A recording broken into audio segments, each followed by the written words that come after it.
Assalamualaikum warahmatullahi wabarakatuh. Halo semuanya, perkenalkan nama saya Rizky Putra Fadila dengan NIM 2110104019991 dari kelas 08 TPLP 012. Video ini saya buat sebagai bagian dari tugas pada mata kuliah Interaksi Manusia dan Komputer dengan dosen pengampu yaitu Ibu Intan Kumalasari. Pada video ini saya akan membahas topik tentang desain grafis. Nah, selanjutnya langsung aja kita masuk ke dalam materinya. Apa itu desain grafis? Desain grafis ini adalah cara menyampaikan pesan atau informasi lewat visual seperti warna, gambar, tulisan, dan tata letak. Contoh paling umumnya itu poster, logo, brosur, feed Instagram, kemasan produk, dan tampilan aplikasi dan website. Selanjutnya ada tujuan desain grafis. Nah, tujuannya apa aja sih desain grafis ini? Yang pertama itu ada menyampaikan pesan dengan cara visual. Nah, yang kedua meningkatkan daya tarik dan kejelasan informasi. Yang ketiga itu ada membentuk identitas merek atau branding. Yang terakhir itu ada membuat pengguna merasa nyaman dalam berinteraksi dengan sesuatu media. Nah, ketiga itu ada unsur-unsur desain grafis. Nah, unsur-unsurnya ini ada beberapa unsur-unsur. Yang pertama itu ada warna. Warna ini untuk menarik perhatian dan membangun suasana. Nah, selanjutnya itu ada tipografi. Tipografi ini adalah jenis huruf. Jenis huruf ini untuk menyampaikan karakter dan mood. Terus selanjutnya itu ada layout atau tata letak. Layout ini berfungsi agar desain tertata dan mudah dibaca. Selanjutnya itu ada gambar dan icon. Itu untuk memperkuat pesan visual. Selanjutnya yang terakhir itu ada ruang kosong atau white space. Ini biar desain nggak kelihatan penuh dan sumpek. Nah, selanjutnya saya akan menjelaskan penerapan desain grafis di kehidupan sehari-hari. Yang pertama itu ada aplikasi dan website. Desain aplikasi dan website ini harus responsif, mudah digunakan, dan nyaman dilihat. Contohnya seperti aplikasi Scan and Go harus punya tampilan bersih, info produk yang jelas, dan tombol scan yang gampang ditemukan biar nggak susah-susah dicari.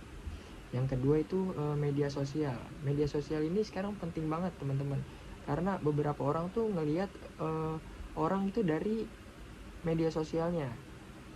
Jadi feed di media sosial itu harus konsisten, estetis, dan punya identitas visual yang kuat. Contohnya itu kayak brand skincare. Brand skincare itu pakai warna pastel, font yang lembut, dan tone yang feminin. Selanjutnya ada di kemasan produk. Nah, kemasan produk ini harus menarik gitu di rak toko dan bisa langsung kasih tahu ini tuh produk apa gitu. Contohnya snack kekinian pakai warna cerah dan ilustrasi lucu biar eye-catching. Selanjutnya poster atau iklan. Nah, poster atau iklan ini fokus pada pesan utamanya aja.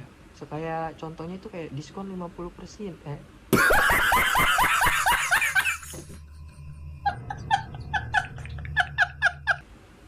Diskon 50% atau launching produk baru. Desainnya itu harus to the point dengan visual yang kuat.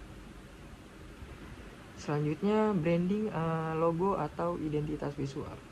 Logo harus simple, mudah diingat, dan bisa dipakai di mana aja. Desain grafis ini bikin konsistensi visual dari logo, warna, sampai kartu nama. Nah, sekarang saya punya tips desain grafis yang efektif biar gampang dipahamin dan enak dilihat gitu. Yang pertama itu ada gunakan warna kontras untuk info penting. Nah, yang kedua itu pastikan font bisa dibaca di semua ukuran. Yang ketiga, gunakan hierarki visual. Judulnya besar, isinya kecil. Jangan takut ruang kosong biar nggak sumpek. Selanjutnya itu uji ke pengguna. Coba kita tanyain ke teman kita pendapatnya gimana, nyaman atau enggak dilihat. Nah, terakhir itu kesimpulan. Nah, dari kesimpulan yang sudah saya jelaskan yaitu desain grafis itu bukan cuma soal bagus atau estetik, tapi soal komunikasi visual yang efektif. Mau itu di aplikasi, kemasan, atau iklan. Desain harus bisa menyampaikan pesan dengan jelas dan menarik. Itu. Nah, selanjutnya saya akan menjawab beberapa pertanyaan. Yang pertama itu ada pertanyaan. Kayak contohnya, gimana sih kalau tulisan nama barang, harga, atau diskon di aplikasi kecil, warnanya pucat dan nggak jelas? Nah, kalau info penting kayak nama barang, harga, atau diskon, tampilannya kecil banget, atau warnanya nggak kontras, itu bisa bikin orang kesulitan baca. Misalnya harus deketin layar atau pegang HP lebih lama. Efeknya gimana? Efeknya orang bisa kesel atau frustasi. Mereka bisa lewatkan info penting kayak diskon menarik. Lama-lama mereka mikir juga kayak, ribet amat sih ini aplikasi. Dan akhirnya nggak mau pakai lagi. Solusinya yang pertama itu gunakan tulisan yang cukup besar dan warna yang jelas. Misalnya harga ditulis tebal warna hitam, atau diskon pakai warna yang mencolok kayak merah. Nah, yang kedua ada contoh pertanyaan kayak, gimana kalau aplikasi ini punya fitur personalisasi kayak daftar belanja favorit atau riwayat belanja? Nah, ini fitur yang bikin hidup lebih mudah. Contohnya, kamu sering beli susu dan roti, tinggal masukin ke daftar favorit, jadi nggak perlu cari-cari lagi. Pernah beli sabun merek A minggu lalu, aplikasi bisa kasih saran, mau beli lagi nggak? Atau aplikasi bisa nyaranin barang baru yang sesuai dengan kebiasaan kamu. Kenapa ini penting? Karena ini bikin belanja jadi lebih cepat dan nyaman. Kita ngerasa aplikasi ini ngerti kebiasaan kita, jadi makin betah pakai. Kalau nyaman dan ngebantu kan orang akan terus pakai, akan loyal dan puas. Dan yang ketiga, pertanyaannya itu, dulu kan komputer pakai command line atau CLI, terus ada GUI. Sekarang ke arah natural user interface atau NUI. Maksudnya itu gimana? Nah, bayangin aja zaman dulu pakai komputer harus ketik perintah kayak cd folder atau run program.exe. Itu namanya CLI. Ribet kan? Cuman orang IT aja yang paham. Terus muncul GUI. Terus muncul GUI, Terus muncul GUI, Graphical User Interface, yang pakai tombol, icon, dan mouse. Jadi lebih gampang, tinggal klik sana sini.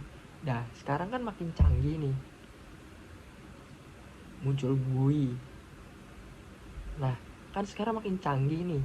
Sekarang masuk ke NUI, Natural User Interface. Contohnya itu pakai suara kayak Siri kalau di iOS.